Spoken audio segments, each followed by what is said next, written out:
Hi guys, what I'm planning to do in this video is to evaluate the new tape from Darklab. The tape type is PE3035M and it's a 35 micron thick tape and I got it on a 3600 foot NAB hub. I ordered it from Germany directly. The total cost from Germany was £42.54 to the UK including shipping. I looked at some alternatives. The only place I could find which sells reel-to-reel tape in the UK and had any in stock was a company called Runway Pro, and they charged £55 including shipping for Capture 930, and of course there's the ever-present Towman, and they had various ATR and recording the masters offerings, something like £57 to £78 including shipping. So as you can see, this is considerably cheaper. Payment to Darklab was via a SEPA bank transfer, and it was a little bit of a hassle, but it was okay. I managed to get a rate of €1.14 to the pound, and there was no extra transaction charges, which was pretty good.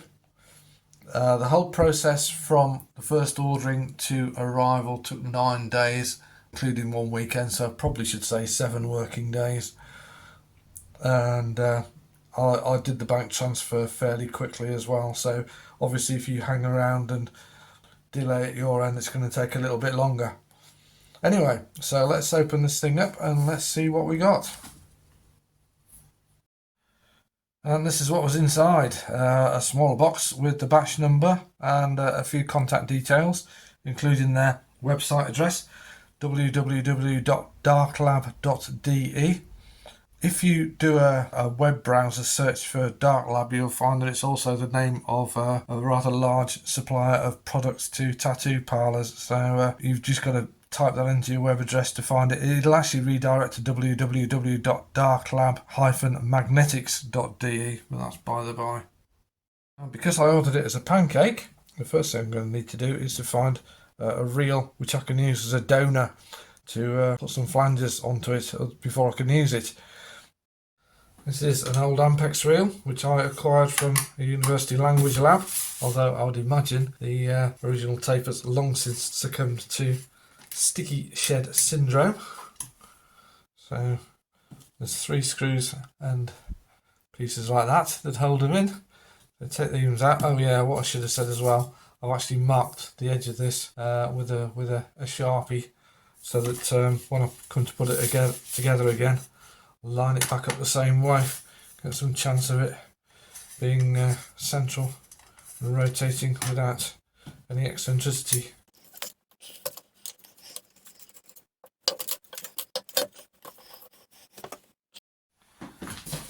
So here's my tape. Probably best, it's nice and tightly wound so it doesn't kind of flop around too much, but it's best to kind of avoid touching the actual tape if possible, so I'm going to remove it in the same way that I would remove an old style LP by the centre and take the weight like that. I'm not sure which way round this is, but I can swap it around later. So lay it on there, so put the other piece on.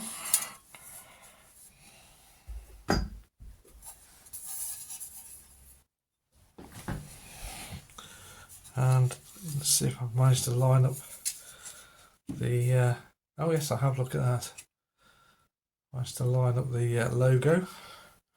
So what we do is reverse these 2 pieces. Don't know if you can see them, they're a normal screw, and these are the kind of nuts which go from underneath like so. So take a nut and a piece.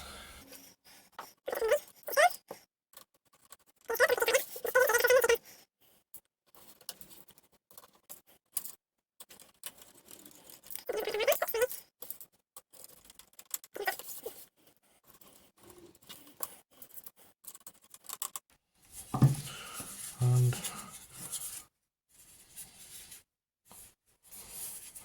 I'm pretty happy that I've got that lined up properly, so I'm going to tighten the screws up.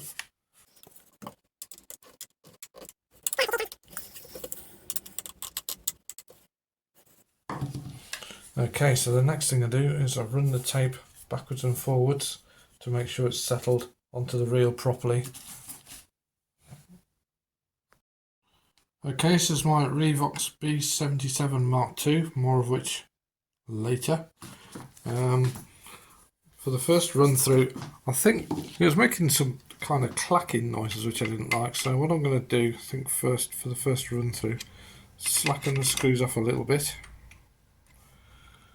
and I think I'm going to run it through on play. So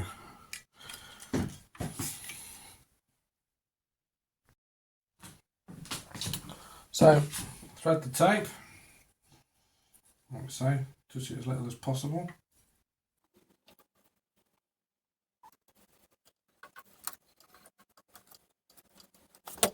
It's looking okay, so back in an hour and a half. Okay, that's finished now, so I can tighten these screws up.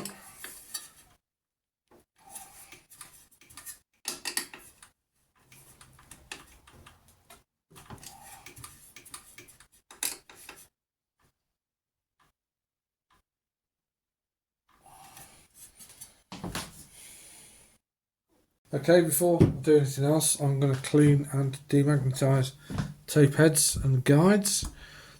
They're probably not too bad at the moment, they don't look too bad.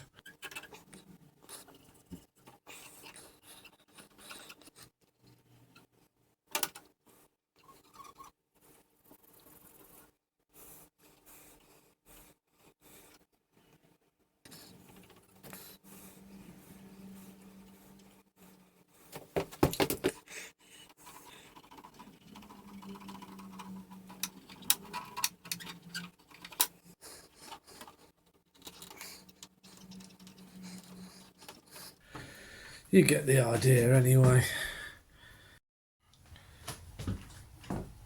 So to demagnetise the heads, make sure all the recording tape is a long way away.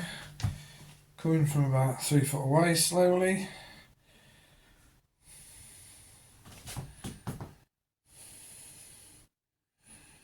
Touch all of the guides and the heads. That's how you tell it's working. It gives you a buzzing noise. Capstan, other guide, and gradually come away with it still switched on.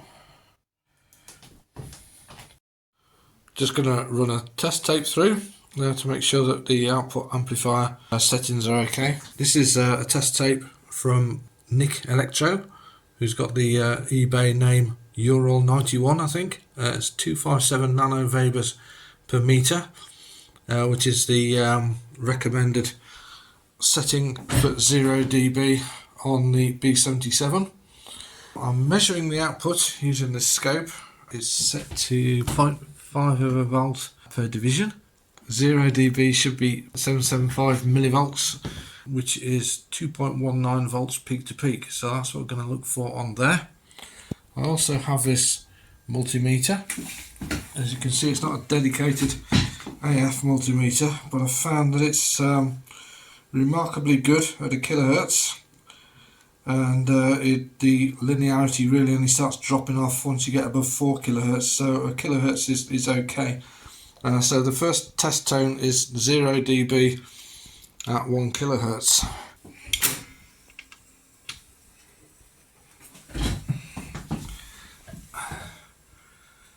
And we're getting, knock that down a bit.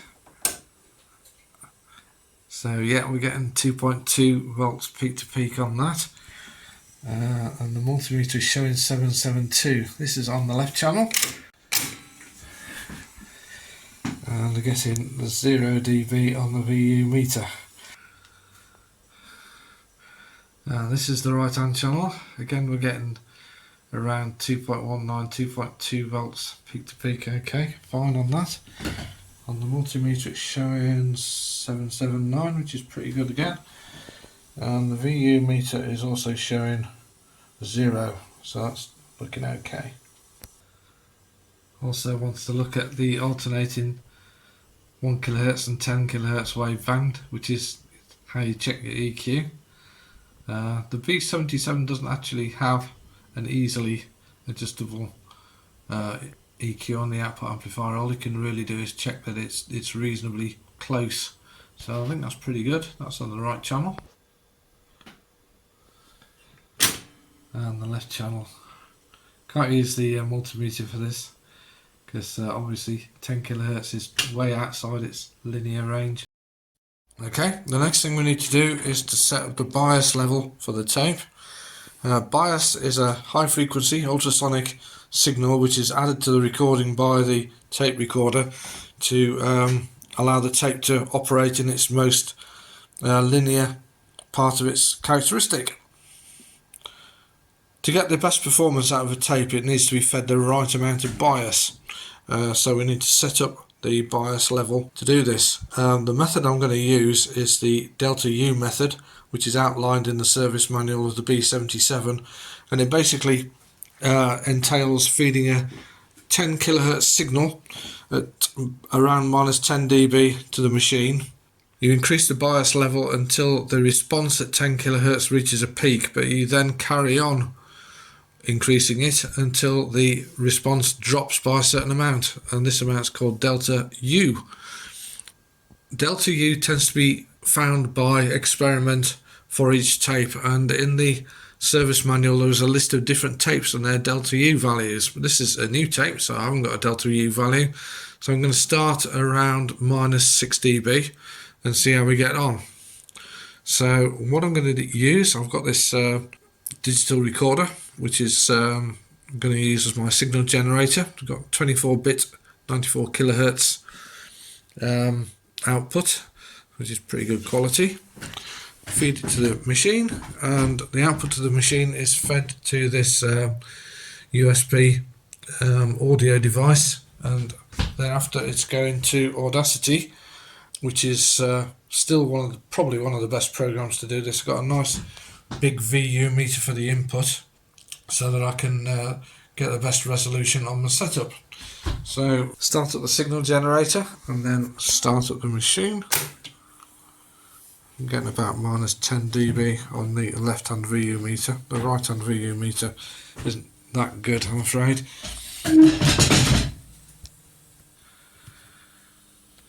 Here we see our two traces. We've got left channel at the top, and the lower one is the right channel. So first of all, we adjust the left channel. Gradually increase the level.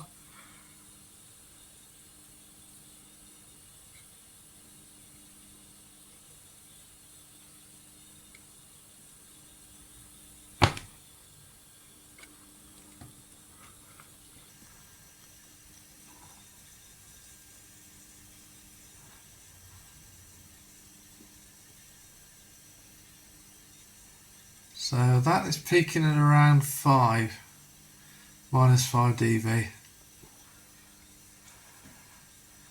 So we'll keep on increasing it till we get to minus 11.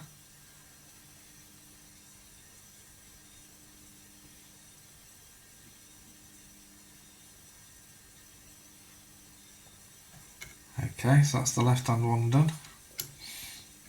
Next we do the right hand one.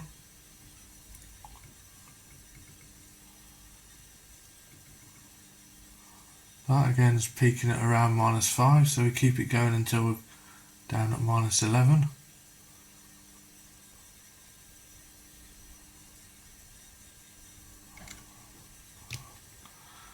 And again, that's the bias set to give us a delta U value of 6 dB. The next thing we need to do is to set up the EQ.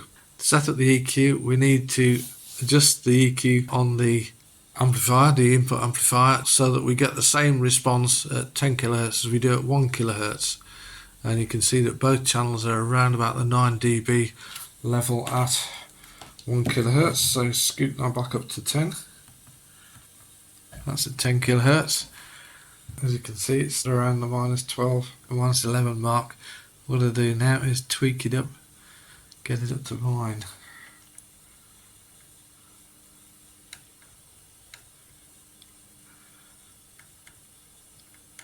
That's the left channel.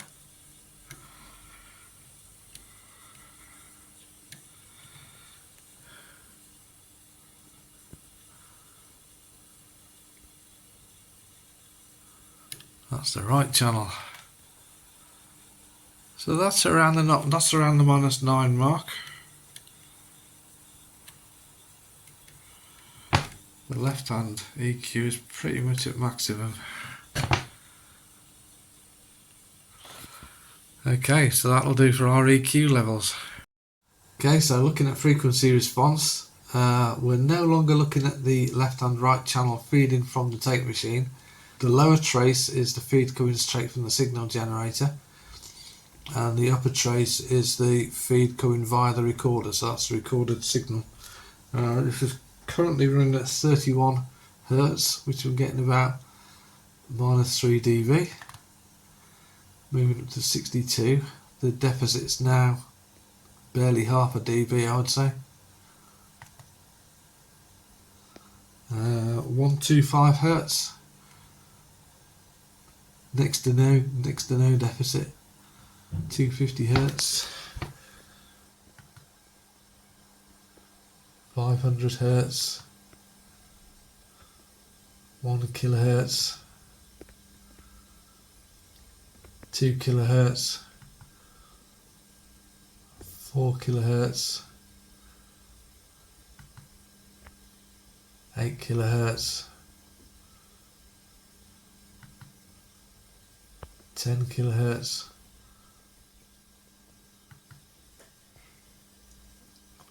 That's 12 kilohertz.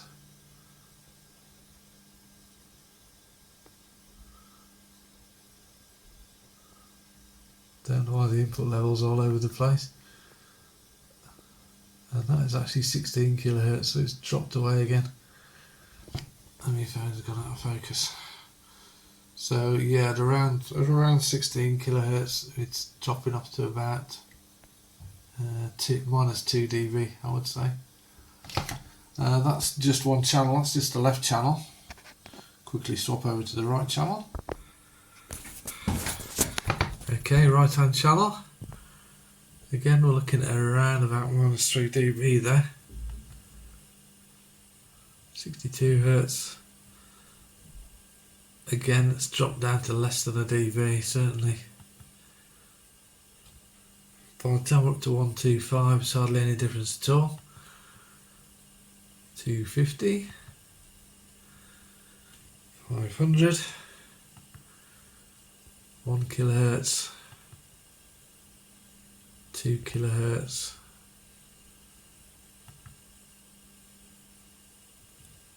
4 kilohertz, bit of a dip there. It's still less than a dB, I would say. 8 kilohertz. 10 kilohertz. That's 12 kilohertz. And that's 16 kilohertz. Oh, that one hasn't dropped off. Maybe I've got a slight difference on the bias level. Anyway, yes, so that's frequency response. It's pretty flat, I would say, between around 62 Hertz and 10 kilohertz, within plus or minus 1 dB. So that's pretty good frequency response. Okay, I wasn't that happy about the frequency response and the way it dipped at 4 kilohertz. So I've decided to redo the bias and just give it a delta U of 4 dB and see how we get on. See if we can get a slightly better response doing that. So I'm doing the left hand channel, which is the upper trace. Gradually increase it. The maximum there is about 12. So if we keep on increasing it till it gets to -16. Overshot a little bit there.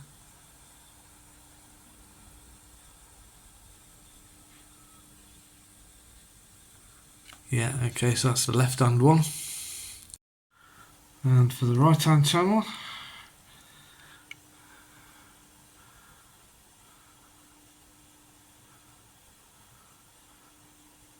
that's maxing out just over 12.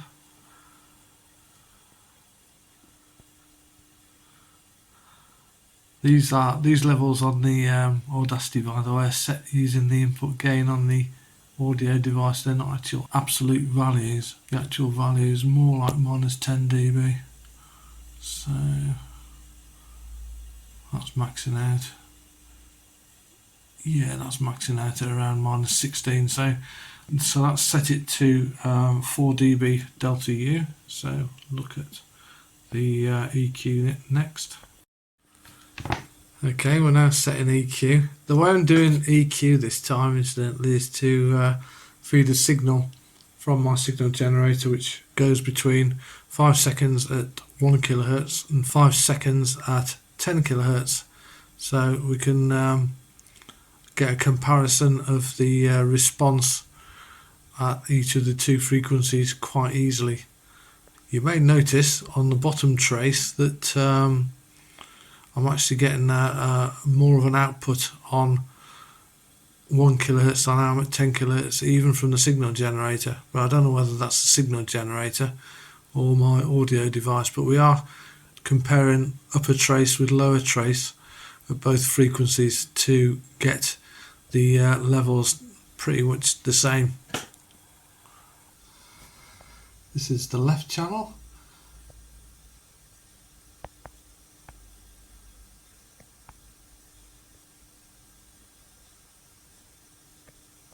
That's actually not too bad. I don't think I'm going to adjust that. That's 1000 Hz. That's 10 kHz. Okay, so that's left channel EQ. And this is right channel EQ, which, as you can see, does need a little bit of adjustment.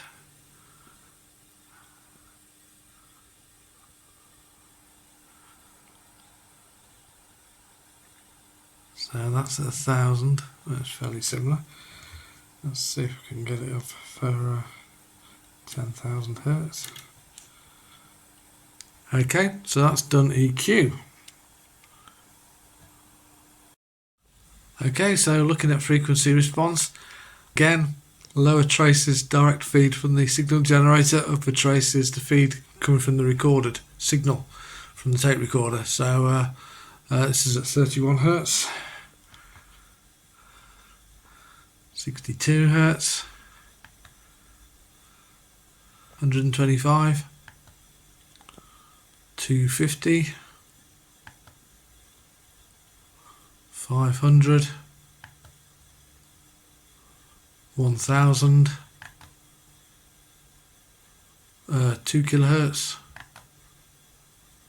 4 kHz. The dip at 4 kHz is still there, but it's not quite as pronounced. 8 kHz, 10 kHz, 12 kHz. That's 16 kHz, and it's still within a decibel at 16 kHz, which is pretty good. And this is 20 kHz, where you can see it dropped away quite considerably. Thank you. That was the left-hand channel, and the right channel, 31 Hz,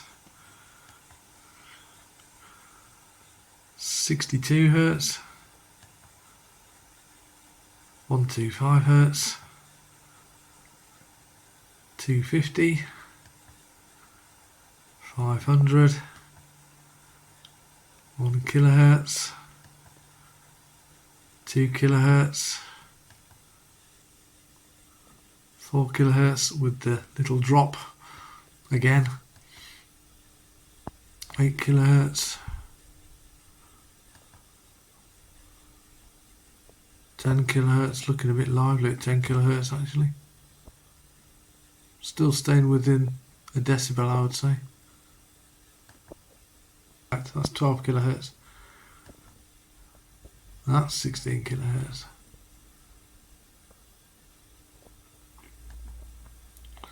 And 20 kHz. Actually, it's alright at 20 kHz, surprisingly. Still, it's quite difficult to set up the two channels exactly the same. But yeah, that's frequency response. Still 62 all the way up to certainly 12 kilohertz within a decibel, which is pretty good. Okay, so welcome to the organised chaos, which is my office and listening room. This is where my B77 is usually to be found. At the moment I'm feeding a 1 kilohertz signal from my tone generator to the machine.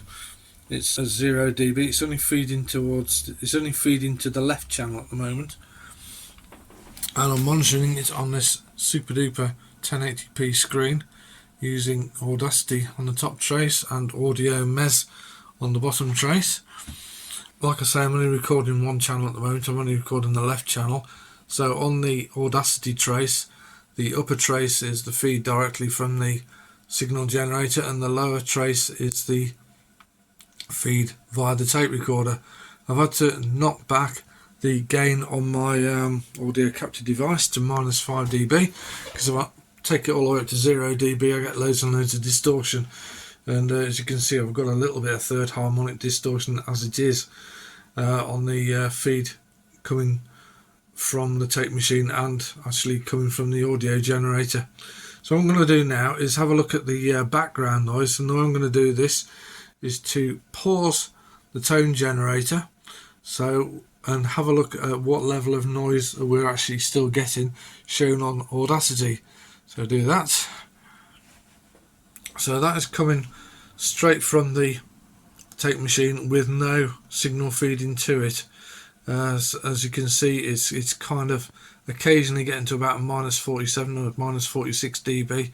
Obviously we've got to subtract the -5 dB to get a kind of an idea about signal to noise ratio, but that's hardly going above 46. It's just gone above 46 just to blooming annoy me, but we're basically using this method getting something like 40 decibels signal to noise ratio. If I pause the tape machine, get nothing at all, which shows I believe that I'm not getting any noise from the playback amplifier. Unfortunately I can't isolate the noise coming from the tape itself from the noise which is being added by the record amplifier. So we've got a combination of record amplifier noise and noise which is actually being recorded on the tape or being played back on the tape. I don't know if this is a scientific or accepted way of measuring signal to noise ratio, but it gives you some idea anyway. Okay, so the last thing I'd like to try and do is to get some idea of how far I can drive the tape, how much signal I can add to the tape before it starts distorting. I'm currently feeding a 1 kilohertz signal from my signal generator to the tape machine. I've adjusted the tape machine so that it's at 0 dB, and I'm coming back through the capture device. What I've done with the capture device, I've dialed back the sensitivity of the capture device so it's actually showing -20 dB, and the reason I've done that is because I want to measure the distortion of the tape rather than the distortion of my capture device. So what I'm going to do now is I'm going to increase the recording level until I start getting some visible harmonic distortion on this trace.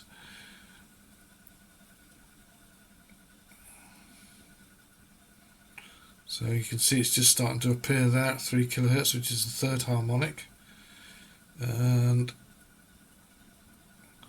I think you can see that the distortion on the third harmonic is now 30 dB below the actual peak level, which is now showing as -10 on the trace. So -30 dB roughly equates to 3% distortion on this third harmonic, but I've increased the level up to +10 dB so that the meter's way up against the end. So this has shown me that I've got about 10 dB headroom on my current setup before I start getting any real distortion. I'm going to decrease that back to where it was.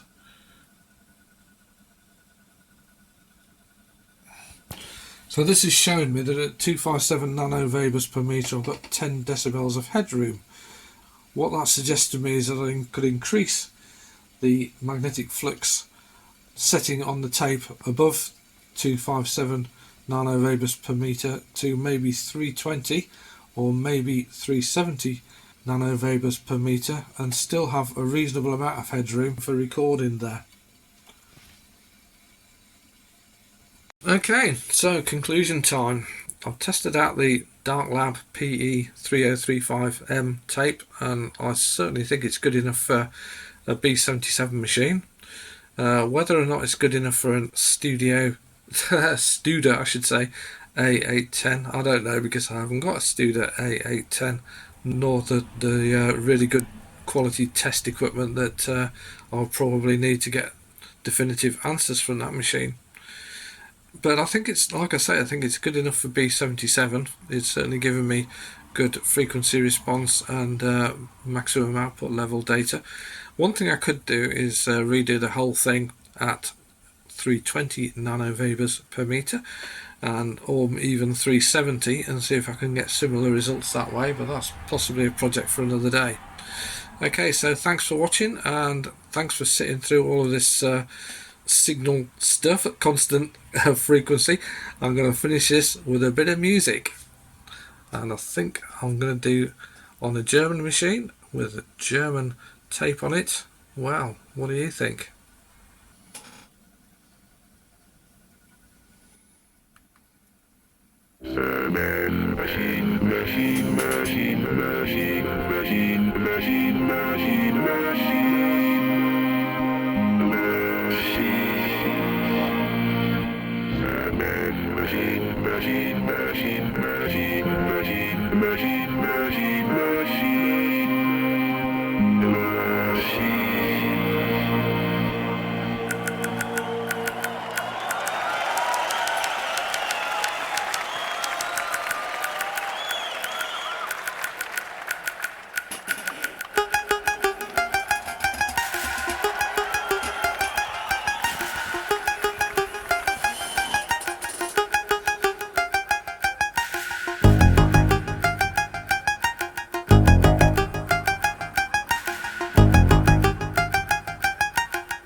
Oversaturation.